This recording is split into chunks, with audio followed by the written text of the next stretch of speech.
ओम शांति।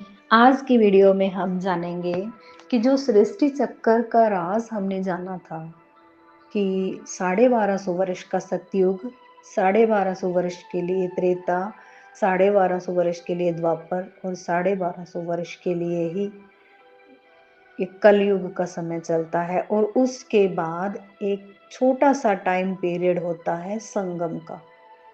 इसे संगम इसलिए कहा जाता है क्योंकि ये सृष्टि के इस चक्कर के पूरा होने का ये अंतिम समय होता है। इस समय परमपिता परमात्मा शिव आकर हमसे मिलते हैं। आत्मा और परमात्मा का संगम यानी मिलन होता है, इसलिए इस युग को संगम युग कहा जाता है।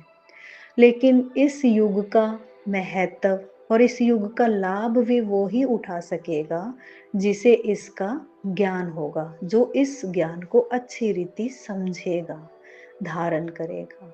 तो आज हम जानते हैं कि परम पिता परमात्मा हमें ये पूरे सृष्टि चक्कर की कहानी क्यों सुना रहे हैं।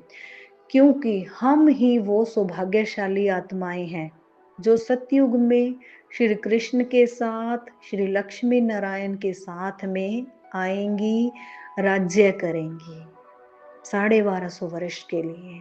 इस 1250 वर्ष में 8 जन्म होते हैं और 16 कलाओं से आत्माएं संपन्न भरपूर होती हैं। सोने के महल होते हैं हीरों से जड़े हुए, और आत्माएं भी जो शरीर पे ड्रेस धारण करती हैं वो भी हीरों से जड़ी हुई होती है। माना इतना भरपूरता होती है।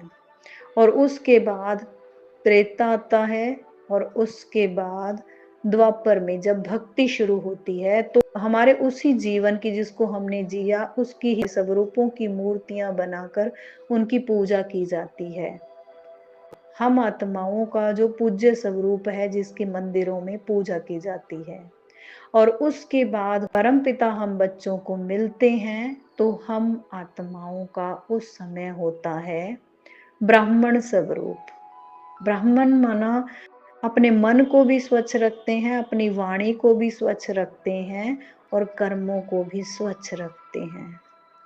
बाबा के ब्राह्मण बच्चे हम इस समय संगम युग पर अपने जीवन में जितने भी पिछले जन्मों में हमने जो अनजाने में पाप कर्म कर दिए हैं उन सब को चुकतू करते हैं परमपिता की याद से। और हम इतने हल्के हो जाते हैं, जो भी कोई बोझ होता है बाबा को सौंपते जाते हैं, जिससे हम एक फरिश्ते की तरह, जैसे हम परियों के रूप में कहानियों में देखते हैं कि एक लाइट का फरिश्ता होता है ना, परी के समान बिल्कुल हल्का उड़ता रहता है, वो ऐसे हो जाते हैं हम बिल्कुल फरिश्ते के समान।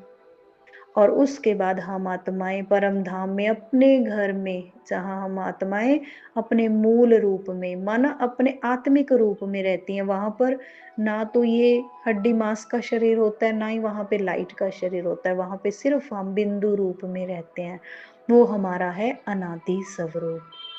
आज की वीडियो में हमने हमारे 5 रूपों के बारे में जाना, जिसे परमपिता परमात्मा शिव कहते हैं कि बार बार इसका चिंतन करने से, इसको विजुलाइज करने से हम आत्माएं जो भी हमारे मन में कमजोर संकल्प उठते हैं उनसे मुक्त हो सकते हैं। जो भी हमारे मन में कोई वेस्ट थॉट चलते हैं उनसे मुक्त हो सकते हैं। कोई दुख देने वाले विचार उठ रहे हैं तो उनसे हम मुक्त हो जाते हैं। इसको बाबा ने स्वदर्शन चक्कर का नाम दिया है कि स्वयं का दर्शन करना कि 5000 वर्ष में मैं आत्मा क्या थी। ठीक है, इस तरह स्वदर्शन चक्कर फिराने से हर तरह के दुख कष्ट से हम मुक्त हो जाते हैं। इसको शॉर्ट फॉर्म में भी हम कर सकते हैं। मैं चमकता सितारा, परम धाम में हमारा पहला स्वरूप जहां से मैं आत्मा उतरी। फिर मैं देव न्यारा, सतयुग में देवता के समान। फिर मैं पूज्य प्यारा, द्वापर में मंदिरों में।